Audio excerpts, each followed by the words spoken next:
Ang gandang gabi sa lahat ng Filipino Guerrilla Forces, United People's Initiative. Magandang gabi sa lahat, sa inyo, sa members. Ang pag-uusapan natin ngayon, naniniwala ba kayo na ang Communist Party of the Philippines ay kaalyansa ng nasa gobyerno? Kung sino man ang nasa gobyerno, bahala na kayo isip kung sino yun. Maaring si Pangulo, maaring si Romualdez, pero wala na si Romualdez, o mayroon talagang nasa gobyerno na sinasandigan ng Communist Party of the Philippines na nagkasanay pwersa sila dahil ang Communist Party of the Philippines, natatakot sila kay Inday Sara. Ang mga sindikato ng nasa gobyerno natatakot rin kay Inday Sara kung siya ang magiging Pangulo ng Pilipinas. Dahil mayroon talaga silang kalalagyan, mayroon silang kalalagyan.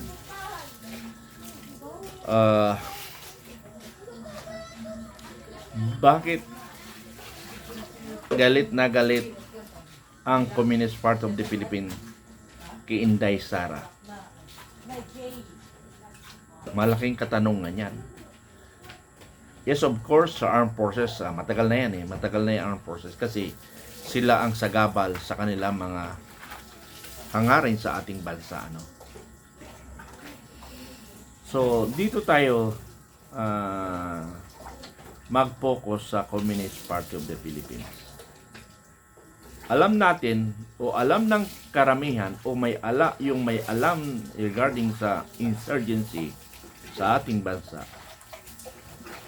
ay sinasabi ni Yuma Season, protracted war. Mahabang labanan.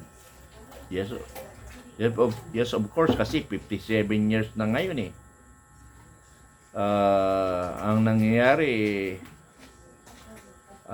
noong 1980s ay inaakala nila na makukuha na nila ang gobyerno, na sinasabi nila ay nagkaroon ng stalemate ang armed forces at ng New People's Army. So, lumakas sila. Pero naramdaman nila noon na sila ay napasukan ng mga infiltrator ng mga nasa gobyerno. Maring pagdududa lang lamang nila yon, or isa kasi sa information na nakita ko noon, mga kasama, ay nagagawan sila sa by area. Kasi pag nanalo nga sila, naging successful sila, maging Communist Party of Philippines, mag-uunahan sila sa mga position sa barangay, position sa municipality, position sa provincial. So kung tatlo ang siga sa isang municipality, yung tatlong siga na yan, magsisiraan ngayon yan. At sino ang paboran sa kanilang tatlo? So yung tatlo na yon ay maaari akong magtagumpay yon, magpapalakas, at ang iba ay ipapatay. Kung para sa kalaman ng lahat, mayroon silang ginawang sementeryo na inisyatibo ito ng 2nd Infantry Division doon sa Candelaria, Quezon. Lahat ng pinatay nila, lahat ng pinanghinalaan nila, lahat ng suspect nila, mga intelligence, doon nila nilibing. At ako ay naging witness yata 2009, October ba yan o November? Tama, November 1, 2009. Isa ako doon sa nag-spearhead na minibigyan moral support yung mga namatayan na mga kababayan natin Pilipino na pinagsuspitsahan na infiltrator ng NPA. What I mean, infiltrator ng gobyerno. So may cemetery sila. Then pangalawa yan, yung St. Bernard ba yun? Yung sa Southern Leyte na ayan, pinuukan, basta ganun, similar ganun sa bayan na yun, Inubakan ba yan? Basta Southern Leyte na mayroon na silang pinatay doon na mga pinag-suswitsa nila. At nalaman yon dahil may nagturo. So, may nagturo, no? So, mga kababayan ko, ang tanong ko na lang sa inyo, kayo ba'y naniniwala na ang administrasyon ngayon ay mayroong kutsabaan ang Communist Party of the Philippines at ng gobyerno ngayon?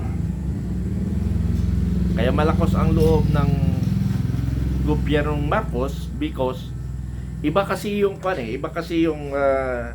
organization ng Communist Party of the Philippines. Magaling sila in terms of organizing, magaling sila sa propaganda.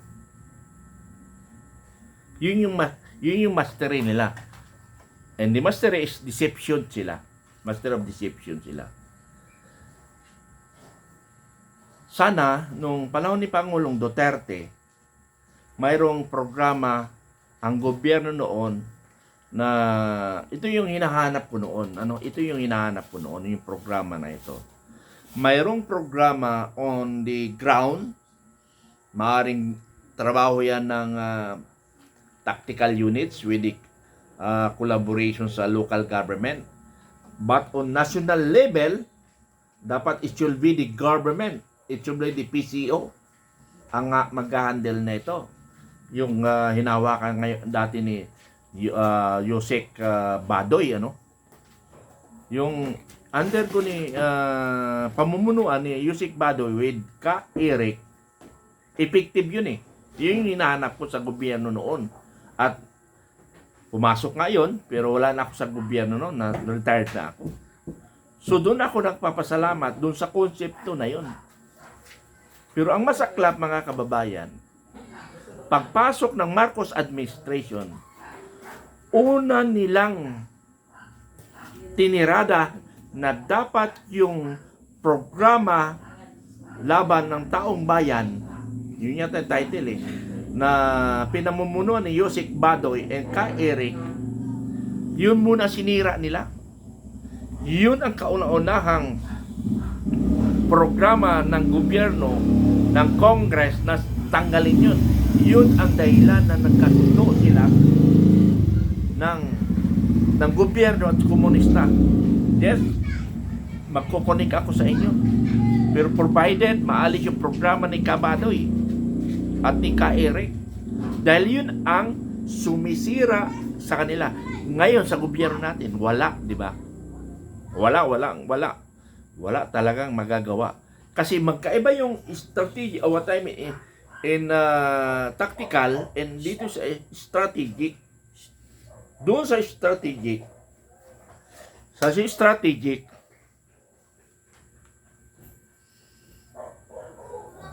ay nagpaplano sila, pero hindi pwedeng pumasok ang armed forces doon. Hindi trabaho na ng armed forces, trabaho ng national government. Trabaho ng national government yan.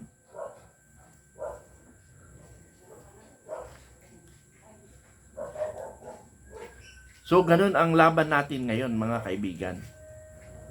Napasukan ang ating gobyerno ng makakaaliwa ng Communist Party of the Philippines. Ang masaklap niyan, baka sila na yung nagpapatakbo sa ating bansang Pilipinas. At nagagamit na lang si Marcos. Pag nagkataon yan, lahat tayo makukulong lahat. Maliban lang kung luluhod ka sa kanila. Pero katulad namin, kahit anong gawin namin luluhod, Hindi kami patatawarin ng mga Partido Komunista dahil wala silang kaluluwa. Wala silang kaluluwa. Tingnan mo si Trillanes. Ito si Trillanes. Parang asong ulol ito. Kung saan may pera, saan makinabang, nandoon yan. Kaya asong ulol ngayon si Trillanes eh. Ngayon, may sumusunod kay Trillanes. Si Senador Lacson. Sorry sir ha. Manawawala na ang galang ko sa iyo. Idol kita noong pa. Pero nung pagpasok mo kay Marcos administrasyon, hinayupak ka. Nadala ka sa pera. Tapos sa propaganda mo, you did not receive any amount from the Senate. Grabe naman yun ha. Wala. Saan ka kumukuha ng pera? Doon sa mga Chinese Business Club. Dahil maraming pera doon. Protection kuno. Or ikaw naman yung nagsasabotahe sa kanila. Ha? Doon ka kumukuha ng pera. You stage, what I mean, i-kidnap. Ngayon, siyempre, series of kidnapping. Ang Chinese community, lumapit sila kay Lacson, protektado kayo ni Lacson. Yun pala, siya pa rin pala ang may gawa nito. So, iwanan natin yan kasi si Senador Lacson, pumanig na rin sa makakaliwa eh. I'm sorry to say, naalala ko si late Congressman Ako. Sorry ha, sa mga kamag-anak ni Congressman Ako. Ininsulto niya si Yusik Badoy na sinasabi niya, "Oy Ining, kailangan ka lang ba sa trabaho na yan?" Ako, sabi niya, more than 30 years ako nakipagbaka sa Communist Party of the Philippines. Yes ha, talaga ha. Bakit mo binibira si Badoy na kakampi mo pala? Yun pala, kakampi ka na pala ng mga Communist Party of the Philippines. Sorry sa mga kamag-anak nito. Isa ring idol ko ito eh. Alam nyo, sa pagpasok ng Marcos administration, ang dati kong iniidolo ay inaapakan ko na ngayon. Dahil nadala sila sa pera. Gahaman sa pera, mahal nila ang sarili nila, pero hindi nila mahal ang kanyang pamilya, ang kanilang pamilya. Bakit? Pamilya nyo ang nakakahiya. Tandaan nyo yan mga kasama, mga kaibigan, mga kabarkada. Pamilya nyo ang nakakaawa. Dahil sila ang iiwan mo. Katulad kay ako. Ha? Daming pera niya. Very proud ang anak niya, lumaban ng Congress. Nanalo. Paano matatalo yun eh? Sobra-sobra ang pera. Pero sabi nga ng iba, mabait naman yan sir, kasi school year, maraming binibigay sa teacher, marami silang sinusuporta. Ganito yan mga ining, ganito yung mga ining, mga teachers, mga DSWD, o mga kamag-anak, ganito lang yan. Sayo, akin. Sayo, akin. Sayo, akin. 10 ko niya, 100 akin yan. 100 rin nabigyan. Sino mas malaki ang nakinabang? Yung sayo o yung akin? Sabi ko nga sa inyo mga kababayan, pag mayroong project, may pera. Ganun lang kasimple. Yan ang sistema ng bansang Pilipinas. Mandurugas. Hindi ko sinasabing lahat. Pero sinasabi ko lahat ng politician mandurugas. Sabihin ko sa inyo. Unless talagang hindi kayo nagpabayad, hindi kayo nagpapaawit. Talagang trabaho lang kayo. Pero sino yun? Naniniwala ba kayo na lahat malinis ng nasa gobyerno? Katulad ko. Almost 40 years ako in the service. May nanakaw rin ako. Kaya nga lang, pag binibilang-bilang ko, parang hindi umabot ng 50,000 eh. Sa loob ng 40 years yun na. Dahil yung talagang exclusive na 15,000, talagang nabanggit ko tuloy yung classmate ko. Pinirsa niya ako. Mate, itahati na tayo dito. Binulsa na sa akin. Yun. Clear yun na talagang hindi ko nga kagustuhan. Binulsa eh. Pero for 40 years yun ha. Yung 3 years in politics. Kayo nang bahala maghusga. So, ang tanong ko na lang mga kababayan, tama ba na ang duda ko na ang Partido Komunista ay kakampi ng mga sindikatong gobyerno? Salamat.